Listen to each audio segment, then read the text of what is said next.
Alright, brush monkeys, we are back and we are starting in on the Canoness, the Sisters of Battle. I'm gonna zoom in a little here and show you this lady we're talking about. Look at that. Look at all that detail. It's going to be gorgeous. It's going to be a combination of contrast paints, regular paints, some Vallejo liquid gold for the gold parts. And she's going to be painted in the colors of the Order of the Sacred Rose, which is going to be white armor, which you can't really see a whole lot of her armor. You're going to see it like mostly on the elbow plates right there, the thigh a little bit, this shoe. This leg is bionic, so that's going to be steel, and the backpack. And then the robes are going to be black robes lined with red, so that should be pretty interesting. And she's got a little detail on the back there. It's going to be fun, and there's going to be some golds, it's going to be reds. It's going to be a lot of fun. So I'm going to go ahead and pause now, and I'm going to do the skin first because there's not that much of it. It's really only her face, and then the robes, and kind of base coat some of this stuff. So I will be back in a little bit. Alright, we're back, and I wanted to touch on a little bit of a problem I ran into with this lady, and it had to do with the Vallejo liquid gold paint that I was using. And it occurred to me I hadn't actually talked about the Vallejo liquid metal paints before, and now might be a good time to take a minute and do so. I don't use them very often. I tend to use them only for character models, like this Dark Angel's chaplain. Let me see if I can zoom in a little bit on this guy. You can see he's got really sparkly gold bits. It looks really pretty spiff. And that was all done with the Vallejo liquid gold. But this stuff can be really fidgety. Like, you notice it's in a different bottle. It's one of the few that I've got that I haven't decanted into a dropper bottle, just because of the nature of it. There's two things to remember about this stuff. One, that it is alcohol based. It's not water based or oil based. It's alcohol. And the second thing is that the pigment in it is actual metallic pigment. Now, that's important for a very important reason. Is the problem I ran into with it yesterday is these gold bits that I painted on the front of her here fogged up yesterday, and you can kind of see a little bit where the one on the top, if I can zoom in a little bit on that. Yeah, lost it. Shit. Bear with me. You can see where this little bit on the top here has fogged up a little bit. And the reason for that is because, hopefully none of the rest of them have. No, okay. The reason for that is the metallic pigments. They will tarnish if they come in contact with any moisture. So you have to have separate paint brushes, and I've got these brushes here are what I use for the liquid metals. These have never touched any other paint. These have never touched water. They've never touched any other kind of paint. I do my damnedest not to lick them. That's why that one's got kind of a shitty point. And you really have to, like, shake the Jesus out of these things. You can hear I've got an agitator in there. I've actually got, I think, 2 or 3, maybe 3 agitators in there. And you kind of open it up like a pill bottle where you got to push down and turn. And that's what it comes out looking like. But if they come in contact with any kind of moisture, they'll tarnish. And I know the steels will rust. The gold kind of fogs up like you just saw. I'm trying to keep it fairly far away from me while I retouch that up. There we go. That seems to be the only part that did that. And what I ran into yesterday was it fogged up, and I couldn't figure out why. And then it occurred to me, it's because I was working with it for like 4 inches from my face, and I was breathing on it, and just the moisture from my breath was enough to fog it up. so I had to put on a respirator and repaint everything. Now, the other reason it being alcohol-based is important because I can't just now wash this brush off in my normal rinse pot. I have to use isopropyl alcohol. They recommend 70% or better. I would recommend 90%, but all I have is this giant thing of 70 right now. Sometimes you can find 90%, sometimes you can't. And I would like to find, if you can find these kind of rinse pots, Games Workshop re-released these with a black top on it not too long ago. And they're really fantastic, and it'll help kind of keep everything the same on your workbench. But if you can't find it, just get some of these Dixie cups. They're like $2 for a pack of 50 of them. And you can wash your brush off in that. You can thin the paint down with it as well. And it's like no big deal. Just use it just like water. Just make sure you don't put this brush in water, and don't put your other alcohol brushes in water. I've got to have separate brushes set aside just for this. I would say if you're going to be working a lot with the liquid metals, it might be worth it to pick up the Army Painter wet palette. Even if you already have a wet palette like the Red Grass Games one, which I love. This thing is the greatest thing ever as far as I'm concerned. The Army Painter wet palette looks like it's made just like this. But it's also got a little tray in the middle that holds brushes.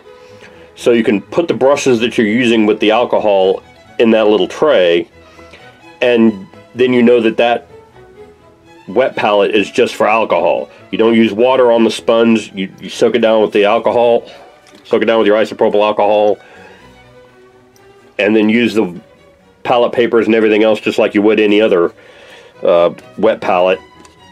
It's just alcohol based. And that's really all it takes. You just got to have a little more attention to detail than I had, and I got that thing kind of messed up. But it looks all right now. That being said, I've got a little touch up to do. The face doesn't quite look right. I think the white ink probably isn't enough to really make the contrast paint work, or maybe the dark oath flesh is just too dark. So what I'm going to do is I'm going to go ahead and repaint her face in Wraithbone, and then swap that out if I can find the Guilliman flesh. I really need a better system for these contrast paints. Oh, that was Guilliman flesh.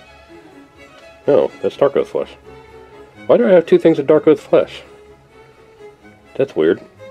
Okay, sorry, I got a little distracted there. I had a thing of Guilliman flesh someplace, I could have sworn. But maybe I just got two things of... There's Guilliman flesh.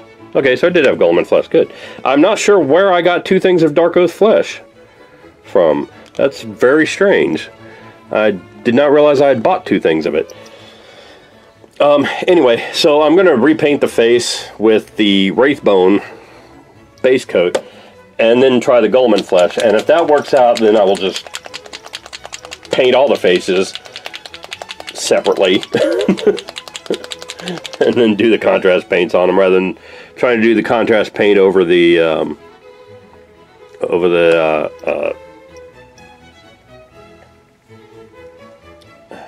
I'm drawing a complete blank on what I'm trying to say today. Trying to do the contrast paints over the zenithal priming. And then I've got this stuff called, I call it whitewash, and basically it's a mix of blue and black and a lot of thinner that I use when I'm painting white, because I tried the white contrast paint on her armor, and there's really not enough detail on there to make it work right. So it didn't look right. It just kind of came out kind of a flat gray on the breastplate and the boot and the backpack here. So I'm going to mix a little bit of that whitewash and put that on there and see if I can bring out some of that detail, especially in the backpack and the breastplate. But yeah, so I'm going to go ahead and I'm going to do the base here too. So I'm going to go do those things, and then I'll come back and we'll talk about the shade washing, the parts that need to be shade washed. Alright, bye. Alright, I'm back, and as you can see, the if you want to focus, as you may or may not be able to see, there we go, that's much better.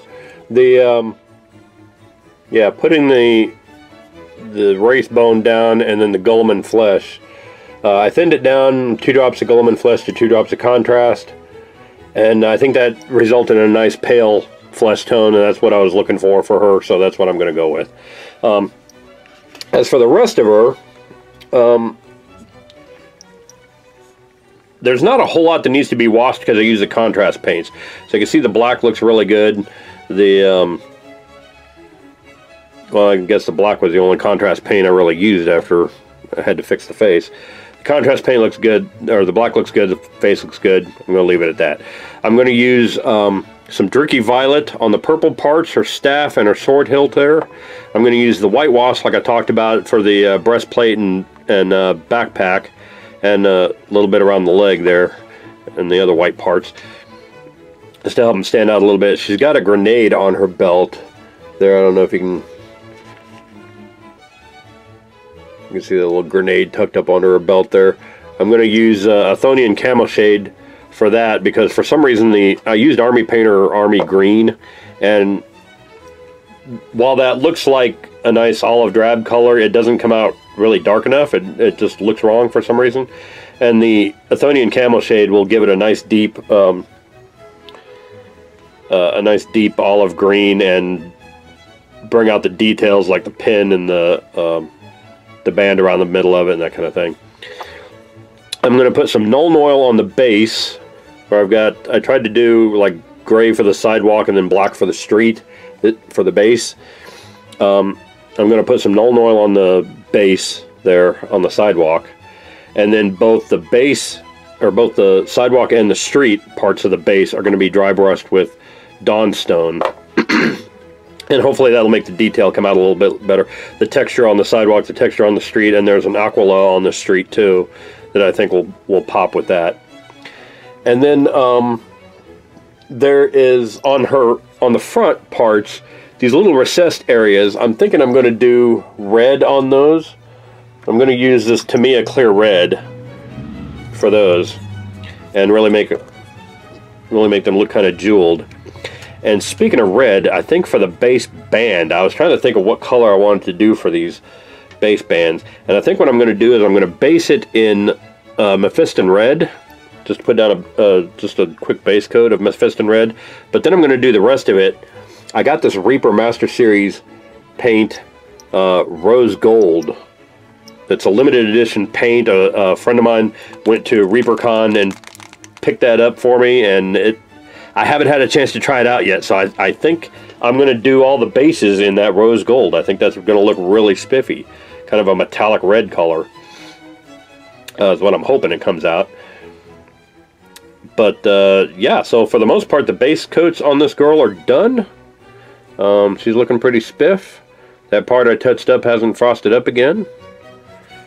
So yeah, I'm going to pause and go do the shade washing, and then we'll come back and possibly do some highlights. I think I think the only highlight I really need to do is there's some writing along the, like I said, the dry brushing along the base, and then there's some writing along her staff there that I think I'm going to bring out with a little bit of gold dry brush.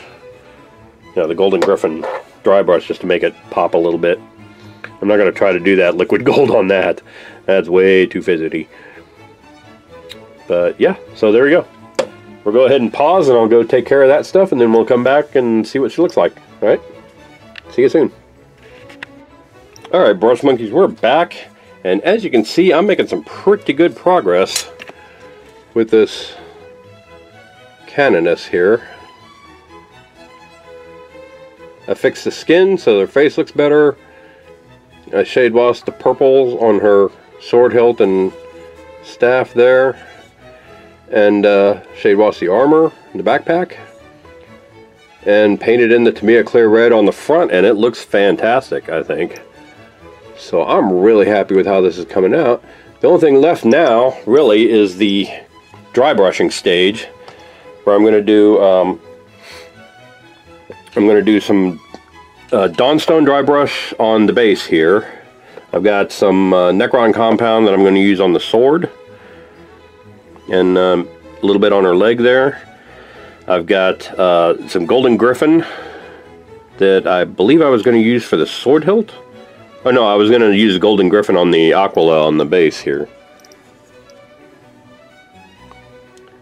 And then paint the base band, and I think I'm going to call her done. So let me go ahead and get those dry brushings done, and we'll come back and see what it looks like. Alright, see you soon. Okay, so I highlighted the purples.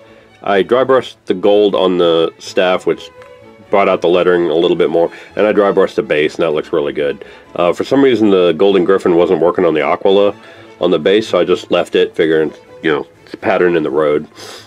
But then I tried to do the base band, and it didn't come out the way I'd hoped. I did a base coat of Mephiston red, and then I tried to do a layer of this Reaper Master Series rose gold, and it really kind of, I was hoping it was going to be a metallic red, and it's really more of a metallic pink. So I mixed it with the Mephiston red, and apparently, having painted it on there now, I've lost all the metallic to it. It's just Mephiston red. It's a slightly lighter shade of Mephiston red. So, that's okay. I have a backup plan for that, and it's going to involve the, if I can get them out here, the old school dragon scale waxes from Ralpartha. I've got a red one here, if I can get to it. There we go. Yeah. So once this dries, which I think it looks like it just about is, it's kind of a much shinier red than, I'm going to rub some of this metallic red dragon scale on there, and that's going to be my metallic red base band. I'm going to have to do that with all of them. It's just the way that's going to have to be. And I also need to look up in the codex, because I'm painting her in the Order of the Sacred Rose for the Canoness, and I've got all these little white roses and a couple of these bigger ones that I'm guessing for the superiors on the transfer sheet, but I'm not entirely sure where it's supposed to go on her, because she really doesn't have any place that doesn't, I mean, I could put one kind of on the corner there of her robe and the corner of this side of her robe, but you see all those buttons. If that was buttoned up, then it'd just be two roses right next to each other. So I'm not sure if that's where it's supposed to go. I don't know if it's supposed to go in the middle right here on the back of the cloak or what. So I'm going to need to go take a look at some pictures and see what I can find out about that. And then hopefully I'll get that straightened out and get the metallic red straightened out, and next time you see the Canoness, she will be done. So I'm going to call it a day. Alright, so I will see you soon then.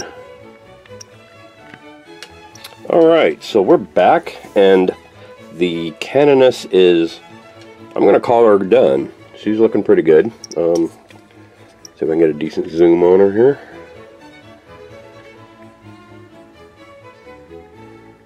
See? I got the little transfer put on her this morning. Couldn't figure out from the pictures in the codex where the transfer was supposed to go, but I think that'll do for now. I think it's nice and subtle, and I think the color scheme says more about what order she's from than anything else. So that'll work. Now, let's see, she's done. I got the metallic red on the base band, and I think that's going to look pretty spiffy for the whole army. So I'm going to go ahead and call her done. I need to spray her with the matte seal, but unlike the Unlike my rank and file troops, because she's a character, I'm going to use this Tester's matte seal. This is a Tester's dull coat, and I like this because it's kind of a lot more expensive than the Army Painter stuff, and you get a lot less of it. I mean, here's this, and here's the Army Painter can, side by side. This is roughly a third of this, but this is a true matte shine, or matte anti-shine. This will kill any shine whatsoever. This is more of a satin finish, almost. It's kind of between a matte and a satin finish. So I use this for my characters. It's also really hard wearing, which is good. So I'm going to spray this on there, and then all the gold parts that I've done with the liquid gold, and those red parts up in front that are meant to be shiny, all that I'm going to go back over with some gloss varnish. So I'm going to go ahead and go do that, and then we'll call her done. Alright, see you soon. Alright, the Canoness is done. She is all matte sealed and gloss coated, and she looks really, really spectacular. I'm really happy with how she came out. Look at that.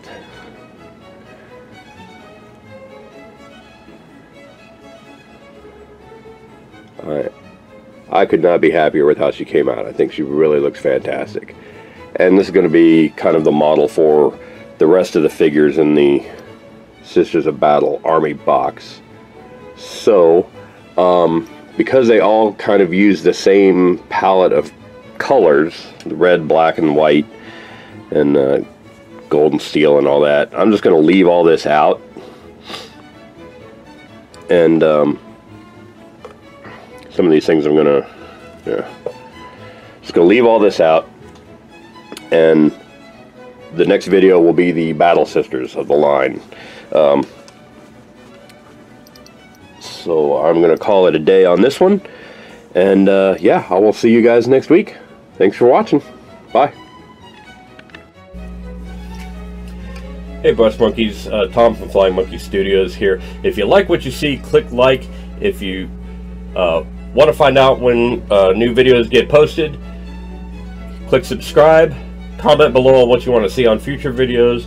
Visit our Patreon site for lots of ways that you can support me in doing what I do. You can also visit our Instagram and Facebook pages to see all the miniatures that I paint on this channel, and see how you can get your hands on one of your own.